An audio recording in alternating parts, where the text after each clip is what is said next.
నీ వాక్యము మీద నేను ఆశ పెట్టుకొని ఉన్నాను. నీ యందు భయభక్తులు గలవారు నన్ను చూచి సంతోషింతురు. దేవుడు ఈ వాక్యమును మన వినికిడిలో దీవించునుగాక. ఆమేన్.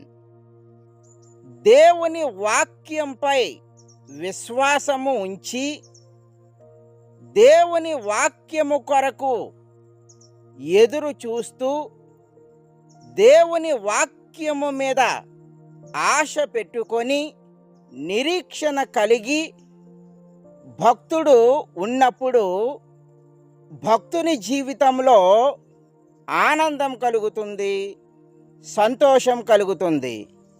దేవుడు మిమ్మును మీ కుటుంబములను దీవించి ఆశీర్వదించునుగాక. Amen. God bless you all.